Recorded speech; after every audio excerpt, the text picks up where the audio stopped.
Now this is part 2 of our 3-part video series on the Judgment Seat of Christ, titled, What is the Purpose of There Being Rewards in Heaven? Make sure you watch part 1 and part 3. You can find those links down below and on my channel directly as well. Let's dig in.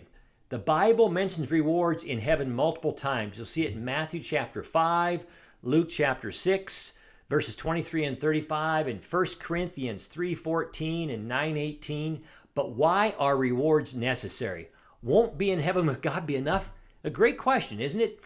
Experiencing Him and His glory and the joys of heaven will be so wonderful. Isn't it kind of hard to grasp on time or to even understand why extra rewards would be needed? A lot of people ask these kind of questions. You might be one of those. Now also, since our faith rests in Christ's righteousness instead of our own, Romans 3:21 through 26, it seems strange that our works would merit reward. Now, as we just mentioned, God will give rewards in heaven at the Bema, or the judgment seat of Christ, based on our faithful service to Him.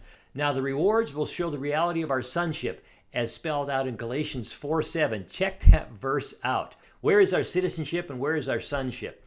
And the justice of God in Hebrews 6:10. And God will give rewards in heaven in order to fulfill the law of sowing and reaping, in Galatians 6, verses 7 and 9. And make good on His promise that our labor in the Lord is not in vain. That's 1 Corinthians 15, verse 58. And it reads, Therefore, my beloved brothers, be steadfast, immovable, always abounding in the work of the Lord, knowing that in the Lord your labor is not in vain. Our rewards in heaven depend on the goodness and power of God. Let me repeat that. Our rewards in heaven depend on the goodness and power of God. Through Christ's resurrection, we gain an inheritance in heaven. On earth, our faith is tested and results in praise and glory and honor when Christ is revealed. That is spelled out wonderfully in 1 Peter chapter 1, verses 3 through 9, and it's worthy of your reading. The things we do in this life are only permanent, that is, carried with us into heaven, if they are built on the foundation, which is Christ. 1 Corinthians 3, verses 11 through 15. Now, the rewards we gain in heaven are not like the rewards we earn here on earth. Now, we tend to think in material terms, right? Like mansions and jewels and etc. But these things are only representations of the true rewards we will gain in heaven. You know, an athlete who wins an Olympic medal treasures that medal he receives, not for the sake of that medal itself, but for what that medal means.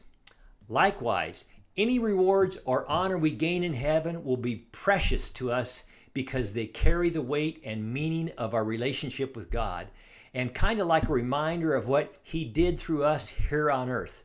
It would be kind of like a token of remembrance.